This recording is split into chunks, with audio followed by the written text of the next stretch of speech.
Goeiemôre broers en susters, dit is my lekker om op hierdie manier ook vanmôre by jou te wees en saam met jou te kuier, of dit nou by jou huis is en of jy op die pad is, dalk is jy met vakansie. Ek hoop dat ons tydjie saam vir jou goed sal wees.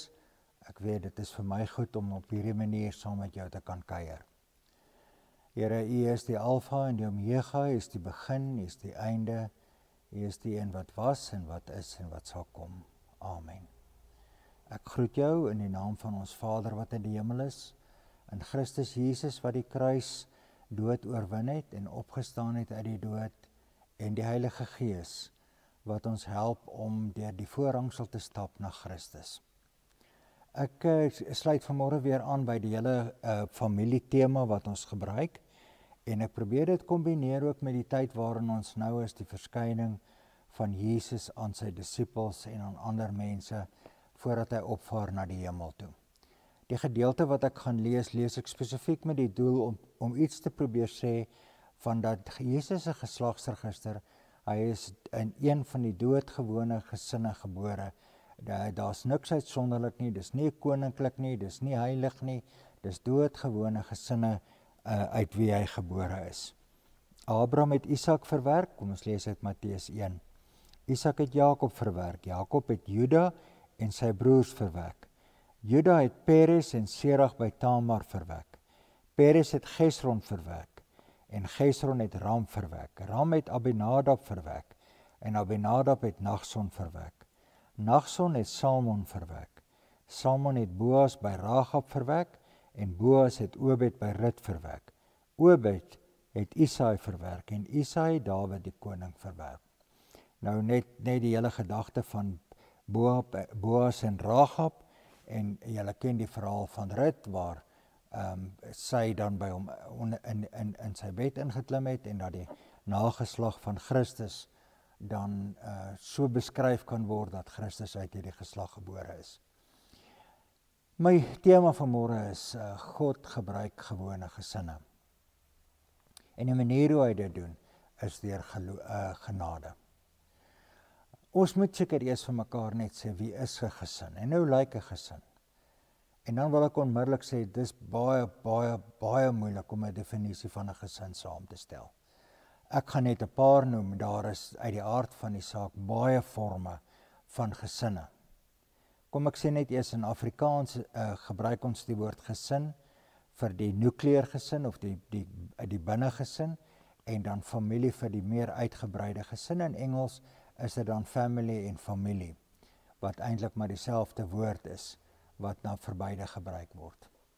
Gesin, jy kry die gesin waarin 'n pa en 'n ma en kinders is. Dan kry jy 'n saamgestelde gesin, waar 'n pa en 'n ma geskei is, en die pa dalk weer trou en die ma dalk weer trou, en dan het jy twee gesinne, en dan is dit my kinders en jou kinders wat dan saam 'n gesin vorm. Dan kry jy die aard van die saak grootouer gesinne, waar die oupa en die ouma die kinders groot maak.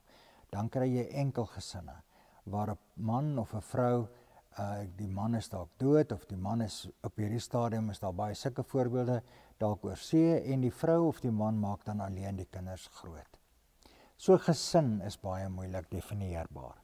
Maar 'n gesin het op 'n bepaalde manier besondere betekenis. 'n Gesin is verantwoordelik om kinders groot te maak in normale en goeie verhoudings. Nou wanneer ek dit sê, dan beteken dit dat dit baie moeilik is om te bepaal, wat gee ek dan nou vir my gesin aan? Wat gee ek aan vir mense om my? En onthou, as ek nou praat in gesinsverband, dan praat ek in 'n baie wye definisie. Ek praat van enkelouers, ek praat van enkellopers, ek praat van saamgestelde gesinne, maak nie saak nie.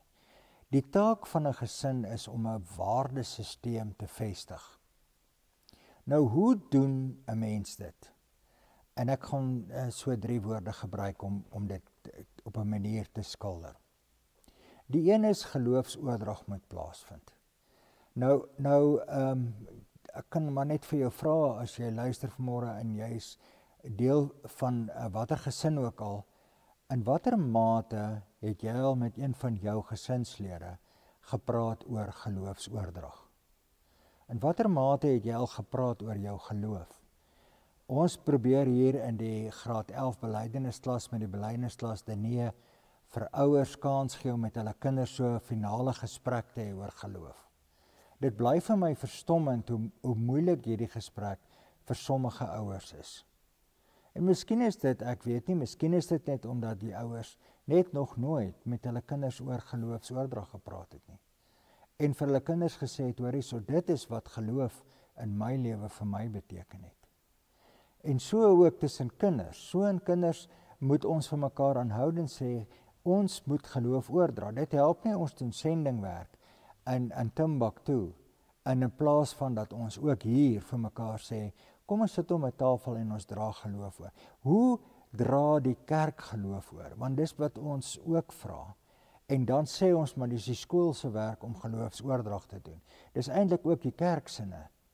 En ek dink nie dis reg nie. Ek dink geloofsoordrag begin by die gesin en dan gaan dit uit die aard van die saak oor na die nabygoed, die skole en die kerke wat met ons kinders op 'n geloofspad ook 'n pad stap. So geloofsoordrag is die manier wat ek die geloof oordra aan 'n volgende geslag. Geloofsvaslegging is die voorbeeld wat ek stel.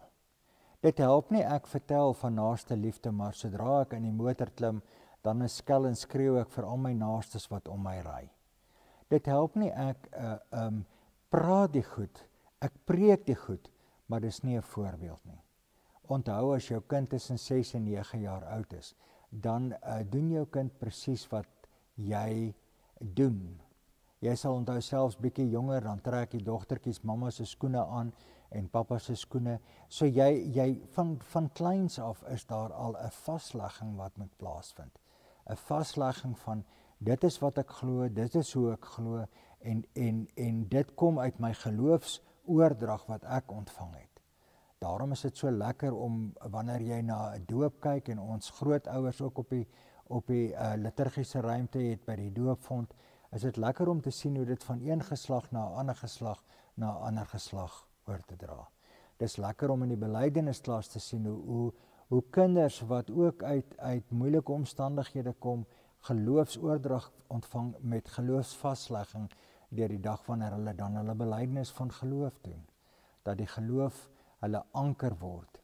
En ek wil weer sê, broers en susters, jou geloof is die enigste ding wat jou kinders gaan help vorentoe. Die lewe verander, die uitdagings van die lewe, die vrae van die lewe, die gemors van die lewe, maar ook die mooi en die goeie van die lewe, kan alleenlik hanteer word as jy goeie, gesonde waardes het wat vanuit jou geloof uitkom. Wanneer ons praat oor geloofswaardes, 'n geloofsvaslegging, dan is dit die ding wat jy vir jou kind kan gee, wat die wortels van hom of haar se lewe is. Ons sal baie maklik sê, as die storms van die lewe kom, en hulle breek die takke en hulle breek die bome, dan bly die wortels vas. Die wortels gaan maak dat die boom weer gaan groei. So dit maak nie saak hoe jou kind ervaar deur die lewe nie, hoe hy of sy seer kry of wat ook al nie, die vaslegging, die vaste grond, die diepte van jou wortels binne in daardie vaste grond, maak saak. Dan die derde is natuurlik geloofsgewoontes, wat jou help om die vorige twee ook te kan doen, om die oordrag te kan doen, maar ook die vaslegging te doen. Nou daar's 'n vreeslike klomp geloofsgewoontes. Geloofsgewoontes soos om altyd stories te luister, om stories te vertel, geloofstories te vertel as jy ry, om Bybel vasvrae te hou. Die drie wat ek vanmôre sommer net vinnig wil aanraak is 'n gewoonte om stilte tyd te hou. Nou, ons het 'n tradisionele manier van ons hou stilte tyd en dan moet ons nou die Bybel lees en stil word en normaalweg moet ons dit so vroeg as moontlik doen. Daar's ander maniere ook. Ek het 'n kollega gehad wat vir my vertel as hy werk toe gaan, dan ry hy redelik vroeg, dat hy eerste daar is, dan vat hy sy koerant, maak vir hom 'n koppie koffie, en dan as hy gaan sit, dan lees hy Bybel, drink koffie, en dan bid hy vir dit wat ook in die koerant staan. Ek het 'n ander vriend wat vir my sê, hy staan vroeg op, terwyl die huis nog slaap, dan gaan sit hy op die stoep, en drink koffie. En dis sy tyd, dis sy besondere tyd met die Here. Dis wanneer ek tuis is by die Here, wanneer ek my skoene uitskop en by die Here kom sit. Die tweede gewoonte wat ek vir jou kan aanbeveel is 'n gewoonte om 'n blom te pluk. Is om jou kinders van vroeg af te leer dat jy vir 'n maatjie wat minder as jy het, ook jou kosblikkie deel. Is om goed te bring vir mense wat honger is. Om vir jou kinders te sê, kom ons koop 'n blikkie kos en ons gaan vir die kerk gee, sodat hulle vir die arm gesinne wat nie werk het nie en wat swaar kry kos kan gee. Ons pluk 'n blom, ons help mense. Ons kyk hoe kan ons finansiëel bydra, emosioneel bydra. Ons help ander gesinne, se kinders, se gesin as geheel. Ons deel met hulle. En dit is 'n gewoonte om 'n blom te pluk. Natuurlik is 'n blompluk ook om hospitaal toe te gaan en 'n hospitaalbesoek te doen. Natuurlik is 'n blom ook om 'n oproep te maak en te sê, weet jy, hoe gaan dit met jou? Wat maak jy? Waar is jy? Kan ek jou help? Dis ook 'n gewoonte waarin 'n mens moet kom. Die derde een is die van koffie drink wat nou eintlik al amper ons onverskuilde vierde embleem is wat ons in die kerk het, in die gemeente het. En dit is om koffie te drink. Koffie drink is natuurlik nie die koffie wat so saak maak nie, dit is die saamwees en 'n maklike manier om saam met jou te wees is om te sê, maar kom ons drink 'n koppie koffie of kom ons drink 'n koppie tee of kom ons doen iets wat anders is. Waar ons reg oor mekaar kan sit en waar ons mekaar in die oë kan kyk. En dan gesels ons. Jy kan self sê, kom ons eet 'n broodjie. Maar koffie drink is 'n medium wat maklik is en wat relatief goedkoop is om al hierdie ander goed waaroor ons praat met mekaar te deel en met 'n vriend te deel of 'n vriendin te deel. Wanneer jy gaan koffie drink, dan help jy ook in die gesprek om 'n ruimte te skep waarin daar 'n bietjie oopgemaak kan word. Dis my altyd interessant en hoeveel koffiegesprekke waar ons is dit oppervlakkig en lekker en ons lag en ons skerts en dan skielik sal iemand sy binnekamer se deur oopmaak en dan sal hy die goed op die tafel pak en dit uitpak. Dan wil ek jou aanmoedig om koffie te drink, saam met jou kinders, saam met jou vrou, saam met die ander gesinslede. Iemand met wie jy graag 'n gesin wil vorm, 'n ander vriend of 'n vriendin met wie jy graag sal wil kuier. Want ons het mekaar nodig om die geloofsoordrag en die geloofsvaslegging saam te doen. Die samelewing gaan dit nie doen nie. Ons moet dit self doen. As ek oor hierdie goedes praat, dan doen ek dit omdat die gom wat ons gesin vashou, is maar genade. Is die feit dat ons in die genade 'n 1 + 1 is 3 kry.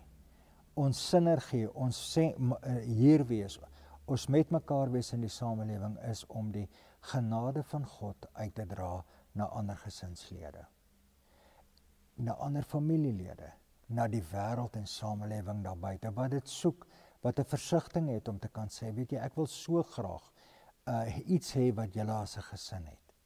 En dit is die genade wat die Here vir ons gee. Onverdiend. Elke gesin wat hier sit vanmôre op, wat na hierdie boodskap luister, waar jy is, moet weet dat die Here se genade is vir jou en vir jou gesin genoeg. Amen. Here, dankie dat ons vanmôre saam kan bid oor ons gesinne, vir ons gesinne en met ons gesinne. Dat as ons hier uitstap, dat ons gesinslede sal kontak, sal vashou, sal druk en iets sê van hoe ons mekaar bewaar. Dankie dat as ons na die Bybel toe gaan, dat ons sien dat dat enige gesin, vreemde gesinne, nie hierdie volmaakte presiese gesinne nie, gebruik is in die geslagsregister van Christus. Ons bid u seën, ons bid u genade af op ons gesinne. Amen. Mag die genade van ons Here Jesus Christus en die liefde van God en die gemeenskap van die Heilige Gees by en met jou bly.